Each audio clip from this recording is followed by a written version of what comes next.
A one and a two and a chick boom a chick.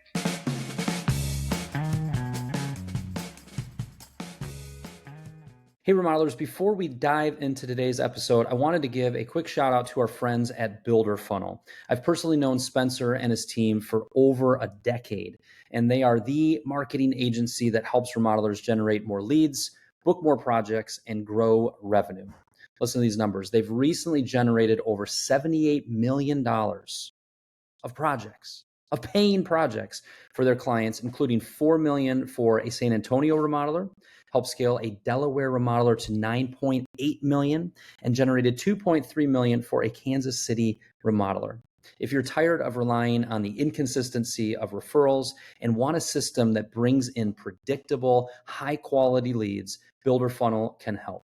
Head over to builderfunnel.com/ROTR to learn more. Builderfunnel.com/ROTR. Welcome everybody to the Remodelers on the Rise show. I have a guest. He is from DreamMaker Bath and Kitchen of Lake Norman.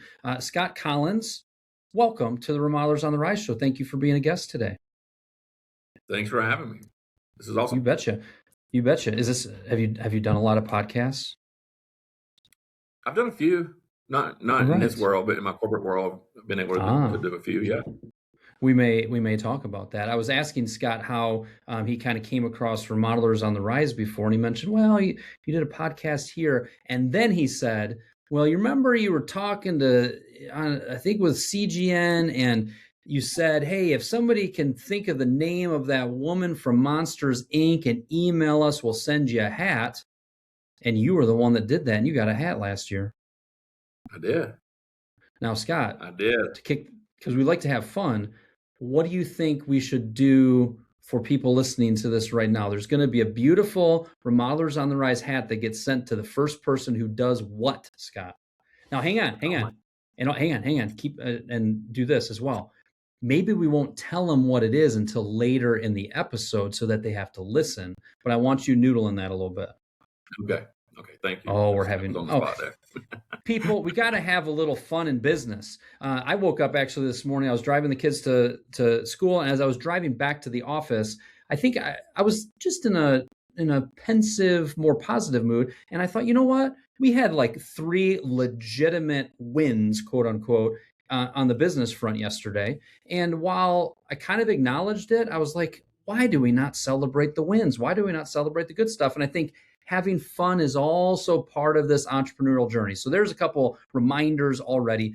Scott, you just mentioned that you left corporate America, 25 years or so in corporate America, and said, you know what?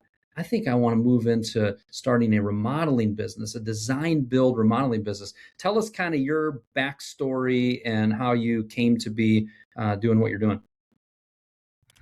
Yeah, so I mean, I spent almost 25 years in the construction tool industry, and started it out right out of college, and kind of just stayed there, right? So I'm kind of like Tim, the tool man Taylor. I've been in the tool industry for a long time and worked my way up through sales and marketing, and over the last probably 6 or 7 years, been more in an executive role, right, from VP up to a president of a small startup, and ultimately, I think the passion just started changing for me, right? It just wasn't there anymore. And there was this burning thing of, hey, I've spent all these years creating revenue, helping companies grow. And I think the entrepreneurial kind of itch started getting into me. And it really came down to, how do I write I'm in my mid 40s, I've got, some time left. How do I write those last few chapters of my career? And then ultimately my wife was a stay-at-home mom for so long, and she was ready to come back. She was a designer by education, but kind of put that whole career on hold to follow me around the country and my career and raise our children. And she was really looking to go back out into it too. And that's what she wanted to do. And it kind of just, God kind of put us on this path of, hey, how do we do this together? You spent all these years on construction sites, dealing with contractors. In 19, we kind of started buying some homes, flipping them, selling them. And that itch just kind of kept growing. So yeah, a little over, almost a couple of years ago now, it was, hey, let's take this leap of faith and go do something that we both felt like we were really passionate about. I think one takeaway I have there is life is seasons, right? There's seasons. I think sometimes we're jarred by that, but life is all about seasons, or even as you're mentioning it, of chapters. Sometimes a chapter closes in our life and it's not necessarily a bad thing. Might be kind of the start of a new chapter. The other thing I kind of heard there is there's thousands and thousands and tens of thousands, however many we want to put on that have a similar start to the story of yours of, I'm in corporate America, I'm doing my thing, boy, as even though it's been good and it supported us, I'm kind of thinking, maybe I want to try something new. And I think there's tens of thousands of people who have that thought, but don't necessarily have the conviction or the courage to kind of follow that. And by golly, you did. Now, I left my little job. I was, 24, 25. So I was young and naive. You are a grizzled veteran of, business and life. I like to joke, man, I'm glad I didn't know what this entrepreneurial journey was like, before I said, I'm going to do this, because it's been hard. How have you found that transition? Is it kind of what you expected? Is it harder than you expected? Are you finding yourself working harder than you ever have before? What's it look like for you? Yeah, I think I keep making the comment, I've never worked so hard to get paid so little, right? But, at the end of the day, I think in corporate America, right, there's a lot of departments, everything's kind of set up. I led divisions and led teams. Mm. And as a business owner, you're in all of those departments, right? I handle HR, I handle accounting, I handle the production side. I'm lucky, like I said, to have my wife who handles most of the design and the vendor relationships. But I think one of the things that was easy for me was just the team building. We have a small team here from our crew, and then an office manager. But really building those teams and getting them excited about what we're doing. And I guess the challenging part is just really kind of the unknown. And like you said, you spend 20 some years in business. You think, hey, I understand P&Ls, I understand people management, I understand all these different things, but now there's no safety net, right? Corporate America, there's a safety net, a paycheck that comes with that. That it's going to be coming. With this, it relies on just how good you do what it is that you're now doing. And so far we've been very successful. Things are coming together. We do have the support. Again, we are a part of DreamMaker Bath and Kitchen franchise. We have a tremendous support team on that side that kind of helps guide us as well. And I think that was one of the big things about going with them was, how do we shrink that learning curve? Yeah. From coming over from what I was doing into doing this. And that has been a tremendous help to us as well.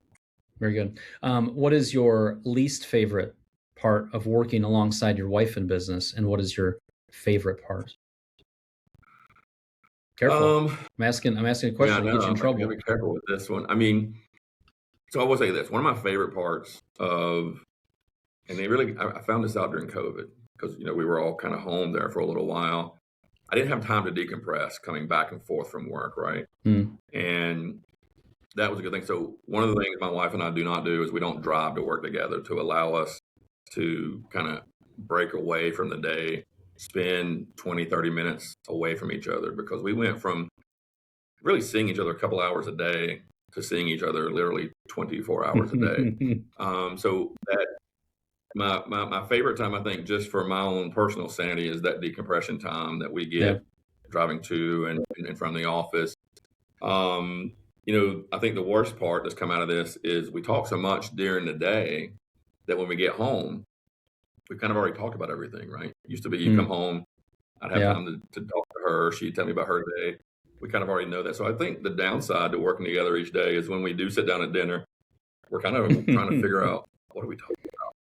And it's a little bit quieter now. So I think that's probably the biggest, I guess, side effect that I've seen from just being together all day, is that, we just don't have that time. We have it all day. So when we do sit down, it is kind of like, what are we talking about? Yeah. And it's interesting. It's kind of a new challenge. It's not necessarily like, there's certainly things to talk about. When my wife and I did this marriage retreat that we put on, Remodel Your Marriage, Life, and Business, a couple of weeks back. And one of the things we were talking about with the group was, what percent of our conversation amongst us as husband and wife is spent just talking logistics. just like the logistics and the schedule and this and that. And, so what you guys have the opportunity to do is kind of move past the logistics and the surface stuff and kind of you guys can have these deep meaning. You should get a list of like 50 deep, meaningful conversations, and that can be your dinner time. You also Yeah. might be thinking, we're a little exhausted to do that. That might be hard, but you might have an opportunity there. And then I'm always kind of looking for takeaways, and I suppose I don't need to be the one telling people what their takeaways should be. They can pick it up as they listen to story and listen to conversation. But that's a really good takeaway that is a very purposeful thing to create that buffer time of that drive time, of that decompression time. And it's a reminder for me, and I think it's a reminder for others listening to this, that time is important. If we don't have that and we just go from 100 miles an hour to walking in the door, chances are we're showing up in maybe a little bit of a feisty mood versus kind of resetting ourselves a little bit. Yeah, definitely. I felt that way during COVID, right? When I would literally come off a bad call at 5 o'clock, I'd literally just walk out of my office at home and I'm downstairs. The kids are loud. The wife's asking me 100 questions, and it was still pent up frustration from that last call. I could definitely see it. So I learned during that time, like I said, that 30 to 45-minute drive time home was a great and valuable thing to me. And it's one of the things that I try to continue with today. Yeah, that's good. So I want to talk about kind of the business side. I think it's always unique to kind of hear kind of building the business from scratch. So I want to sit in that corporate America thing for a second. When you think of kind of what you learned, it was interesting because you're like, boy, like reading the P&L, people management, you listed off several things. What aspects of kind of the corporate life and corporate experience has kind of proven itself to be valuable in running a kind of more startup remodeling company? Yeah, I mean, I think there's a few things, but for me, it was really early on about building this team and how do we get them excited about what we're trying to do? Mm-hmm. Because obviously my wife and I are very excited. We have other motivations, right? Financially, we put a lot of money into this. We're putting a lot of time into this. How do we bring people in? So, that from a corporate standpoint, I think helped me because I got the opportunity, in the back half of that time to build teams and to learn how to motivate people. So, we've been able, I think, to build a very strong team very quickly. And that's not something that, I hear a lot about remodelers or construction guys always kind of just cycling through team members and, and we sat down very early and said, hey, how do we build a team that wants to be here daily? How do we build a team that wants to come in and be just as excited as we are? That is one thing I felt like, because I had that. I had mentors. I had, managers who helped me in my career. I didn't get to where I was at just because I was smart or anything. I've always said I'm not the smartest guy in the room when I'm in a room by myself. So I had a lot of people help me along the way.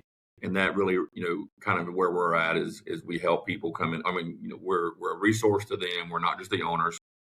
This is truly a partnership with our team and ourselves. And we, try to motivate that. Obviously, I think understanding financials. Go ahead. Yeah. So unpack a little bit though, when you think of some of the keys that you found to motivating people to getting that buy-in, what are some of the things that might be interesting or helpful for people listening? Yeah, I mean, I think that, when we make decisions in this organization, we set our team down and let them have input, right? So there's kind of an empowerment piece there that they're getting a little bit of a say-so very on in this business. Along with that, though, comes the accountability of that, right? Like you guys pushed for this and you guys agreed to this. And this is how we set our standards down to, hey, we didn't just want kind of a salary position or hourly position. How do we create incentives for you to want to do things the right way, not cut corners, but also help the organization, do things financially responsible. And so we've actually got incentives for our crew, incentives for, our office manager to help us hit financial metrics. But we didn't just set those. We sat down and said, hey, we want you to have some say-so in how this all works, whether it's through profit share, bonuses, or other form of incentives. They've had that input. So it's not just something that we created and said, here, because we're the owners, we're telling you this. And you can see that what we see in our crew and what we see, in our office staff is that they're actively looking at those things too, because they were a part of it. So with the Yeah. empowerment, like I said, also comes with the accountability. And I think that's proving very strong for us. Excellent. There's some gold in there because I think a lot of remodelers, just business owners, there's a little bit more of that top down. Here's what we're going to do. And it's not that they're going to come up with the ideas and you're just going to rubber stamp them. Obviously, at the end of the day, I'm still signing the checks. This is still my business. But that concept of you want to motivate people, you want to build a team that is bought in, not necessarily that they're going to be, acting like owners. They're not owners. Like, let's not set the bar that high. They're never going to care as much as us. But you want to motivate them, make them feel heard, make them feel like their ideas matter. Take their ideas and say, look, I like that. Let's do that, or let's tweak it this way. So that empowerment, I think that's a great thing for people listening to this to think about. Am I really empowering my team? Do they feel like they have some say in things? The other word that you said that I think is good to noodle on is, let's set our standards. Some of us are going through running our business and our remodeling business, and we don't actually have clear standards set, expectations of how we do this and what the expectation is here. Somebody shows up late and you go, that's not our standard. Like that's part of who we are, is we show up on time. That's one small example of stand for something, have some standards, have the bar set at a certain level, and the motivated people and the good team members are going to rise to that. You don't set any standards and it's going to kind of default down to the lowest common denominator. Yeah, absolutely. Cool. All right. Ooh, that was good. I like that. So that was some things you learned from corporate America that there's some good teeth in that. Going into the building of the business side of things, talk to me about kind of what you see. I mentioned even early on in our podcast today of kind of reflecting on making sure I was capturing some wins and whatnot. Why don't you share some of these are some of the biggest wins that we've had, or things that have really moved the needle for us. And then on the flip side, some early challenges. And are you still thinking about that hat giveaway? I am. I have a wonderful idea but I told you that we're going to use your idea. Well, I'd like to hear yours though. Maybe we're going to keep kicking. We talked about motivation. Well, I'll tell you what you said earlier. You mentioned Tim the Toolman Taylor, who happens to be a Western Michigan University grad, who happens to be my alma mater. Like, he's kind of a Michigander. So I'm like, oh, Tim the Toolman Taylor. There's probably something we can do with a factoid from that beloved show from the 90s. So I'm leading the witness here, but I kind of like that one. Pretty good one. Let's not tell them yet. They got to listen to the whole episode. You know what I'm saying? There you go. All right. So kind of some early wins, some early challenges. What have we learned there? Yeah. So, I think some early wins, for us, I'll tell you, one of our first wins is we literally landed the first client we ever pitched. Right. Ooh. And in our world, right, it's all about the numbers, right? You present, or you do estimates for so many people, that it's the conversion rate is a certain number. But, my wife's first experience back in the real world here with us, and then, our team, we made a pitch, and the first one nailed it. They said, yep, we want to go with you guys. So that was great. And we took time to celebrate it, but also had to set the expectation of the team. Like, hey, we're not going to bat 1,000 every single time. We're 1 for 1. And now reality is set in, right? We've been through a lot of these, but, for us, early wins too is just our clients being extremely happy about what we've done. And that's, we go back to the standards of what we're setting is we don't walk away from a client. We don't walk away from a job until that client tells us they are 100% satisfied. Literally say the words. Literally say the words. Yeah, we ask them, like, hey, are you 100% satisfied? And if they're like, well, there's just one little piece of it, we're like, we'll get it taken care of. And that's something that came from DreamMaker as well, right? They want us to have that. But which is another reason why we went with DreamMaker. A lot of our things that we were looking to do was exactly what they were saying. Like, this is how we run our business. So it kind of married pretty well.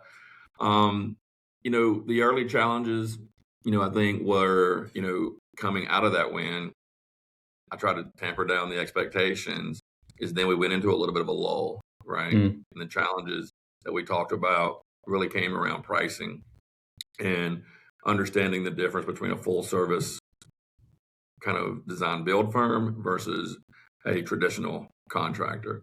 And I think that we didn't have a good enough story yet around what that meant, right? So we really had to kind of sit in meetings and say, hey, what does it mean to be a full service, design build firm versus a contractor? Because we're never going to win that particular battle. But how do we make people understand all the things that we do above and beyond that other side of the business, right?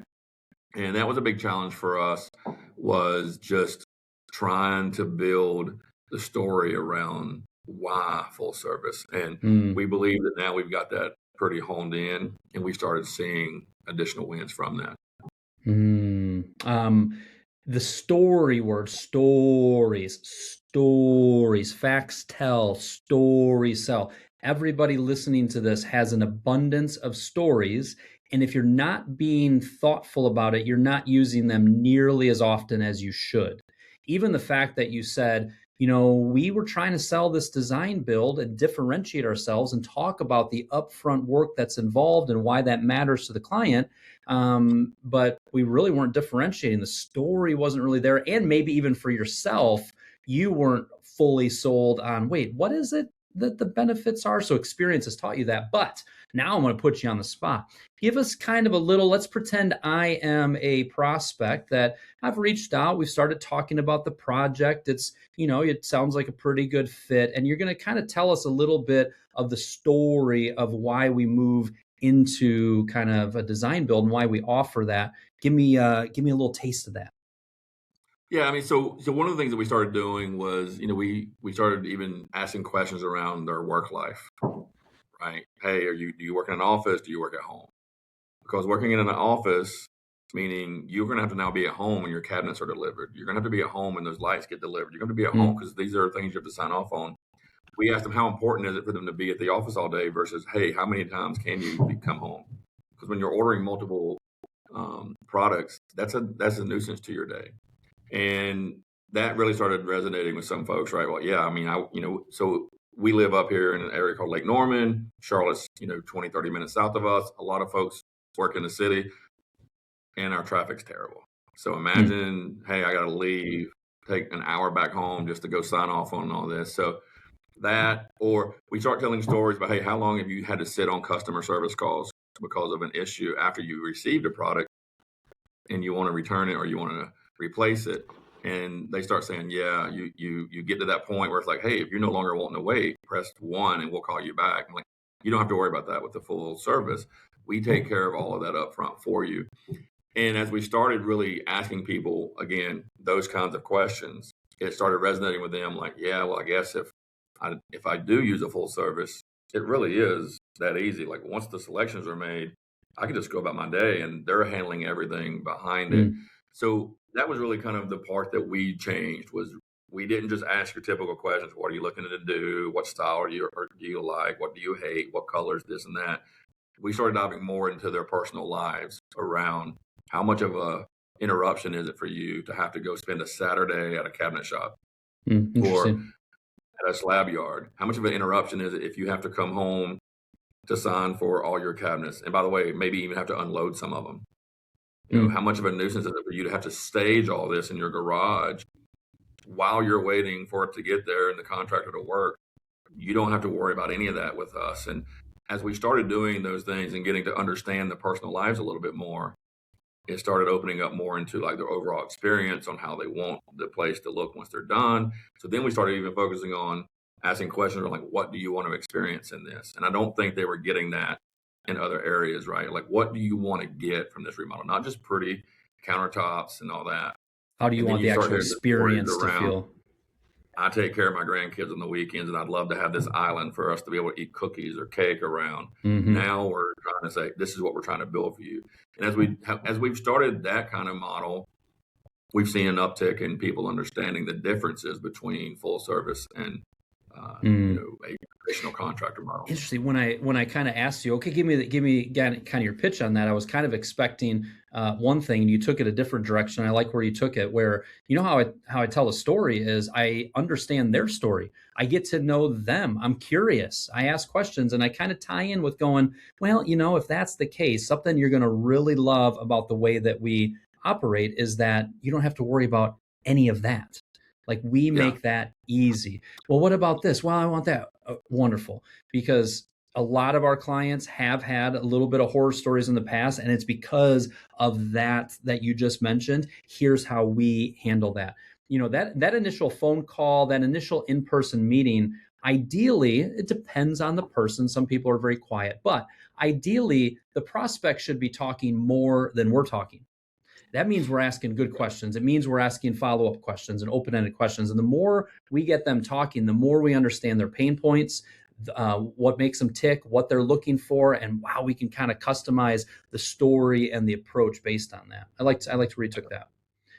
The other thing I would piggyback on it when it comes to the design build side for you and everybody listening is so much of why we do design build. Are there benefits to us?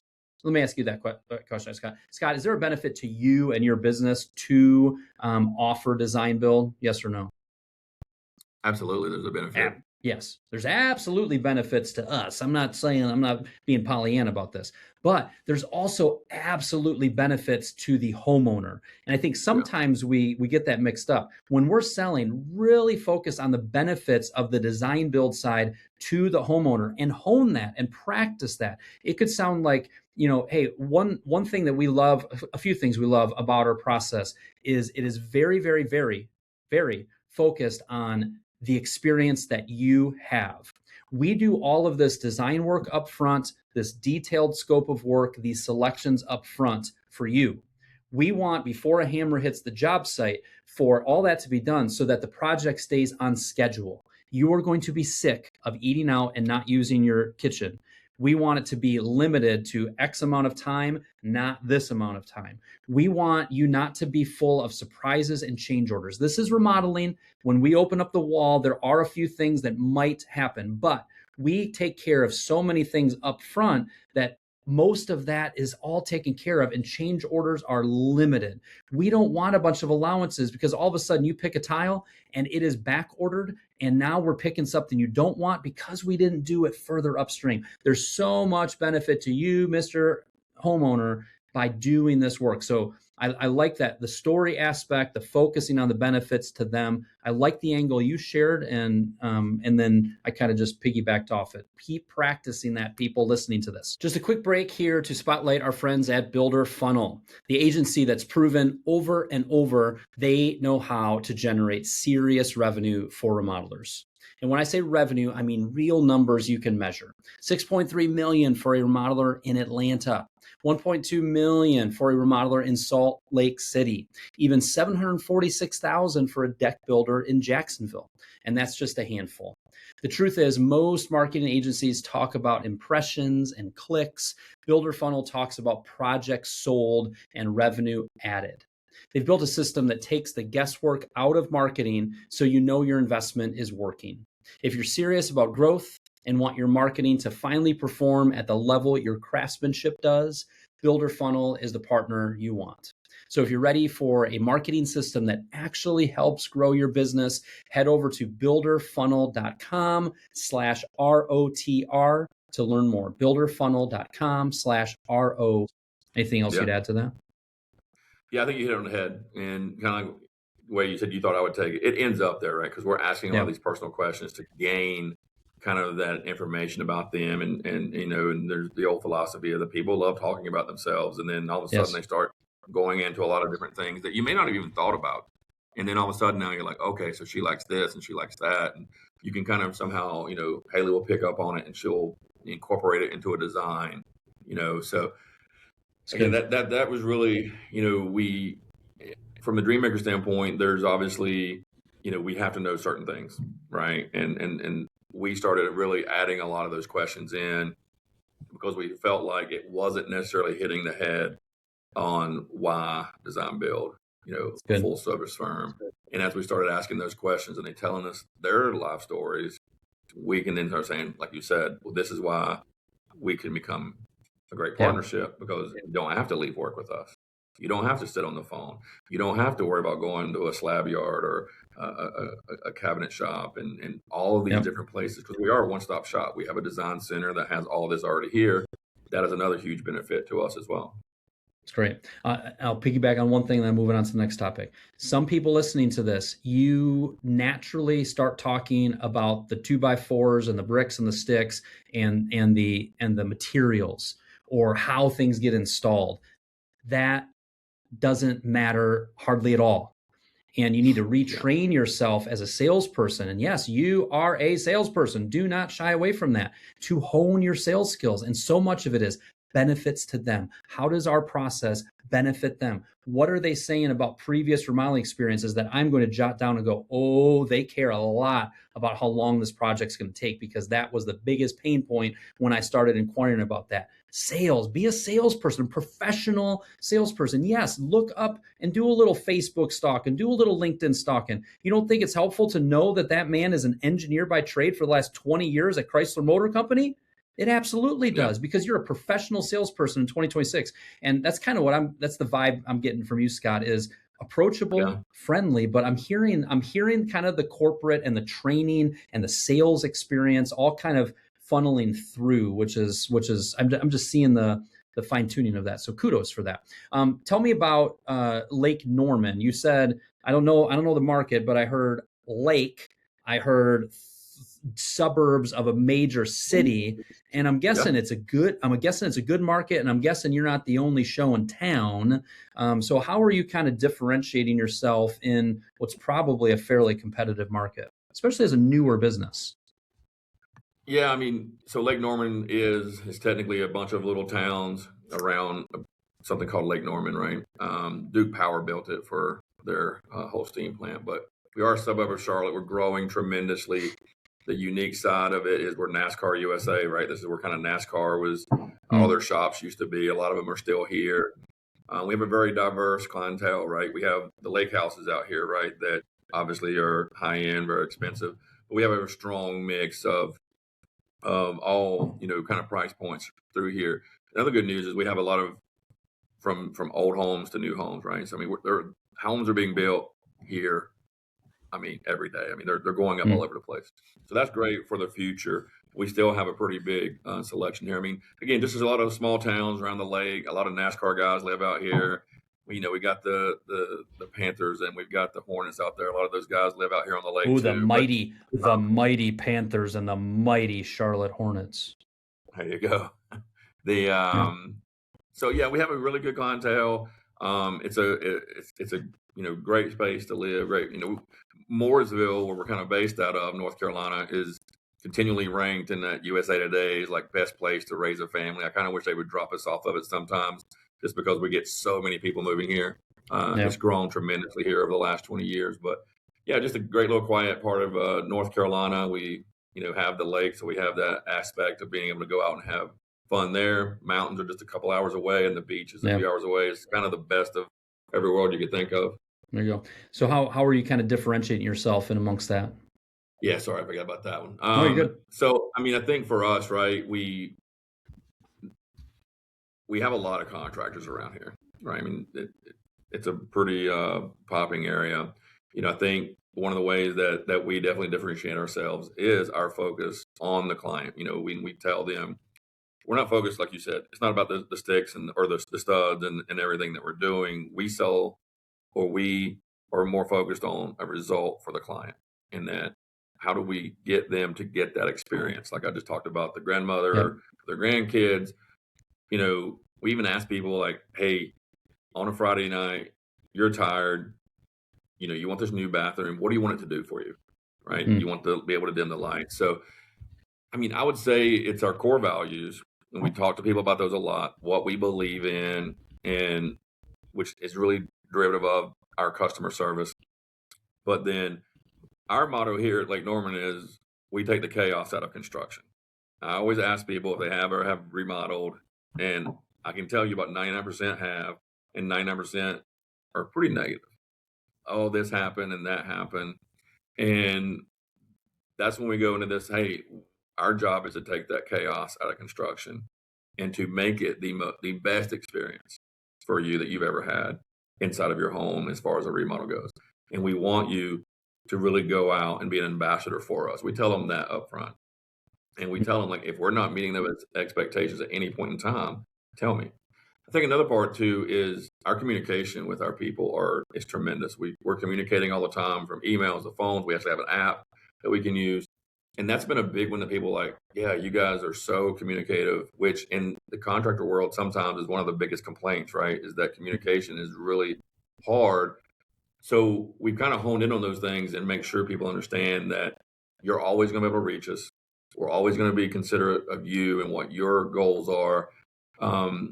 We don't push packages. We don't push product. We don't push anything. A style, we push for what the homeowner wants. And I do feel like that really resonates when they come in and take a look at us. Good. The fact that you said, what we're about is we take the chaos out of construction. What's the over under? Have you said that phrase 100 times in the last 60 days? Probably more over. Yeah, right. That right there. That idea of coming up with a phrase, a message, something that differentiates, that resonates with your ideal client. The majority of people have not had a good experience, or they've heard of friends who've not had a good experience, or they watch HGTV and they see that between commercial break number 1 and 2, there's some kind of giant issue. We take the chaos out of construction. How do we do that? We do that through our design build approach. We do that through a one-stop shop here in our show. Like, everything kind of plays off of that one phrase. And I kind of figured you were going, yeah, I've probably said that more than 100 times. Sometimes we come up with a message and we get bored of saying it and we kind of get away from it. Figure out what that unique message is, that differentiator that can go a long ways.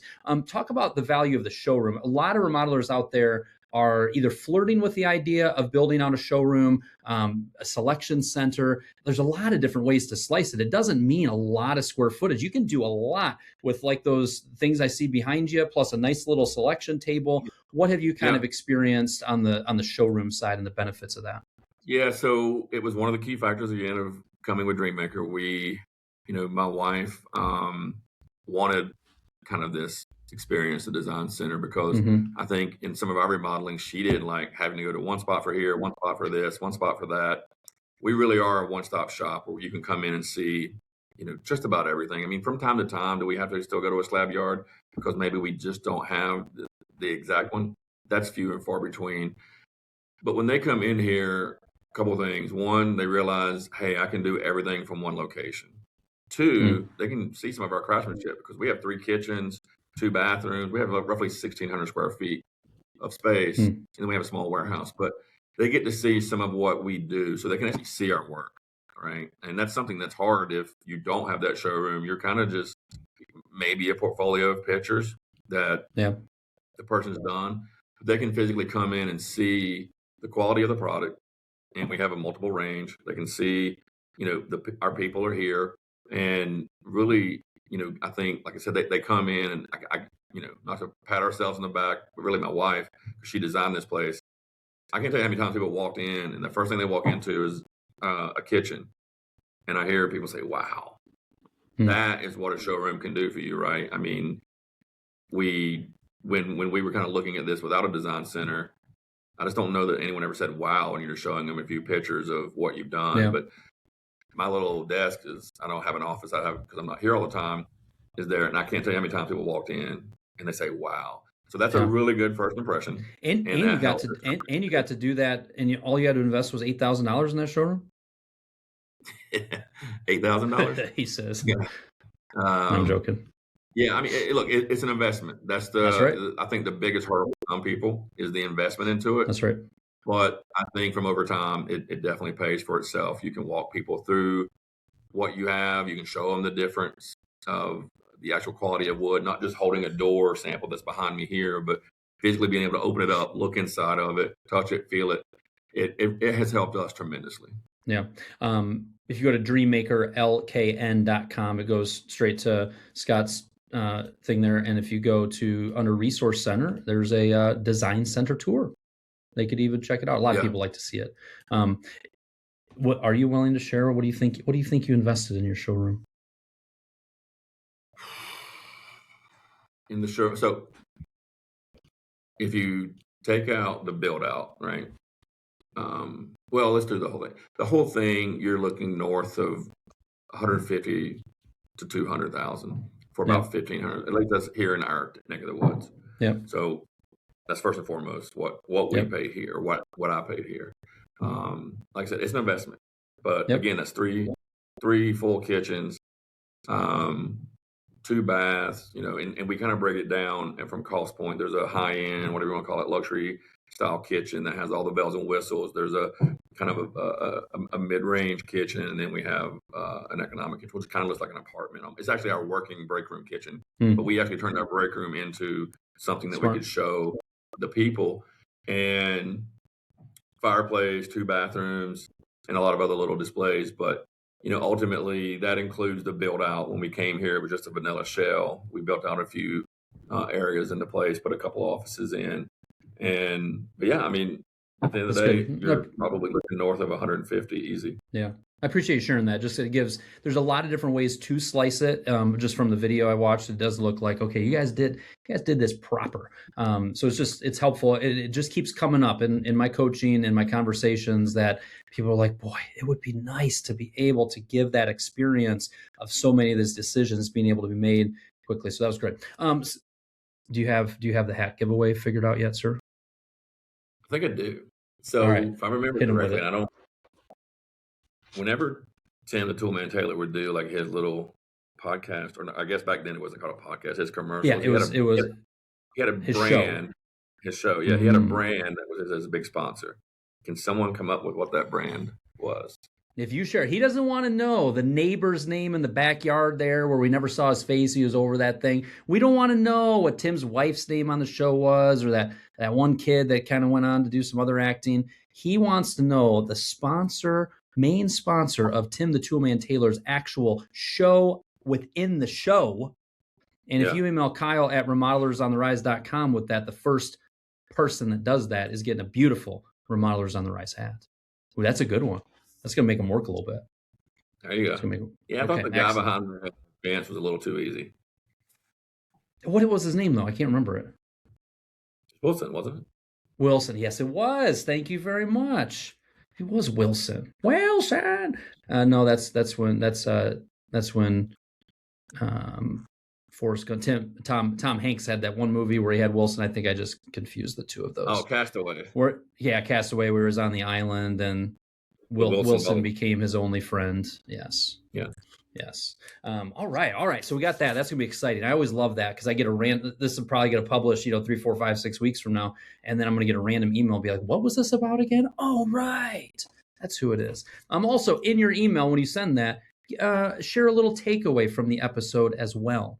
All right, so we're gonna round out the conversation. Tell us a little bit more about kind of the DreamMaker side. It's interesting because when I go all the way back to the start of my business, the origin of when I started my business, I became a duct tape marketing coach. There's a guy named John Jantz who wrote a book called Duct Tape Marketing, and he said, "Hey."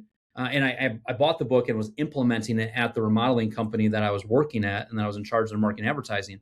And I could become a duct tape marketing coach, which would then allow me access to all of John's systems and processes. And, I'd be able to go in there and say, "Hey, we've got a book here." It was incredibly helpful in kind of speeding up my confidence and my learning curve. Tell me kind of about the DreamMaker side, what kind of impact that's had on your systems, customer experience. And if you kind of reflect on this of going, man, if I didn't have that, what would this look like? Share a little bit about that experience. Because that'll probably make, if Doug Dwyer, the man over at DreamMaker, if he listens to this, he probably would be tickled pink that we are ending the podcast talking about it. Yeah. When we first started, we looked at every path, right? We looked at there were a few companies actually locally here that were for sale, and we looked at the franchise models and a few different franchises. And ultimately, we've actually found DreamMaker first and started evaluating it, and then started talking to them and started talking to some other franchisees. But DreamMaker really led out of the gate, right? their proven systems are phenomenal. They've been around for a very long time. What was really interesting to me was I didn't feel like they were a company that was trying to just push out as many locations as possible. They weren't necessarily concerned. I mean, they've been around for, 50 or not 50, 30 some years. We've got roughly 50 locations. And that's not because people aren't asking. It's because they want to make sure they put the right quality people into those places and that are going to live their values. I kind of talked about it before. When we read their code of values, it was something that we were pretty much there. I mean, it was like, this is us. Yeah. So that helped us out. And, it really created that value-based organization. The training and support, we felt like, again, the reason we didn't kind of go private part was we started worrying about how long the lead time would be for learning everything. Right? Yes, I've been on a lot of construction sites. Yes, I've dealt with a lot of contractors. Yes, I'm a contractor myself, but we had been kind of in the house flipping side of it, right? Or buying, remodeling on a builder grade kind of level. Yeah. This is completely different. They bring that to the table. I mean, just years and years of experience. But really what to me has been one of the biggest things is the actual franchise community. I've never had a problem that I've not been able to reach out to someone else that's a part of DreamMaker and them not just willingly give me their time and say, yes, I'm more than happy to jump on a call, virtual call, whatever. This community that we have, and I think that's what DreamMaker, Doug, and that whole team has done, is they've gotten the people to come in to DreamMaker who value not just their own location, but all locations. That's good. And that's just been so, evident. There's a few of them that we lean on pretty heavily. Maybe they want us to start calling some other folks so they could maybe not have to spend so much time with us. But, from a business coaching standpoint, there's also the business coaching side of it that helps you understand running a profitable and well-oiled kind of organization in this kind of arena. It's a little bit different than what I was used to based upon all the accounting and how you have to do things. They bring that to the table. So it really is a full service. I talked about we're a full service design build firm. They are truly a full service franchise. And it's not one that's just, again, pushing numbers. They care about their people and they actively seek us out. I'm not having to always call them. They reach out to us to see how we're doing. So it really has been a great relationship for the last couple of years. And, we look forward to continuing the DreamMaker name here in the Lake Norman area. Cool. Very good. Ooh, that was a pretty good pitch there, sir. It wasn't a pitch. You were just sharing your experience there. And the reason Scott and I are talking is I posted in Remodelers community and said, hey, we're looking for some guests. And Scott said, hey, I'll be a guest. And I'm glad you did, because it was good getting to hear your story. I think there's a good number of just takeaways, reminders, avenues we went down that was super helpful. And I'll kind of piggyback on what you said there at the end of, you do not need to, whether you're part of a franchise, whether you're not, you do not need to be going through this on your own. I mean, partly, hopefully you're feeling that a little bit if you're a podcast listener of like, it's nice to get some outside perspective. But, whether it's free groups like Remodelers Community, our Facebook group, whether it's your local home builder association, your local NARI group, whether it is, Job Tread's got a really strong community that, an annual conference, whether it's you found your people at IBS last week when you were in Orlando, there is so many ways to go about it. And it is time very well invested to connect with others. Even in our coaching, like our peer groups cause that to happen in a little tighter circle. So if you're listening to this and you're lacking that, lean into that a little bit. I don't know what it necessarily is going to look like for the person listening to this, but you heard one of the biggest things for Scott is that community aspect has been invaluable to you guys kind of pushing through the challenges, pushing through the frustrations, and continuing to improve. So, Scott, that was a pleasure. I will let you know who wins the hat, and that was fun. And I appreciate you sharing. It was great to get to know you, and we'll talk again soon. All right, thank you so much. Stay blessed. You betcha. Thanks for watching the Remodelers on the Rise podcast. If this episode was helpful, make sure you subscribe to the channel and like this video. That helps more remodelers find these conversations. You'll find links below to connect with us, to join our remodelers community and explore more resources or our coaching options.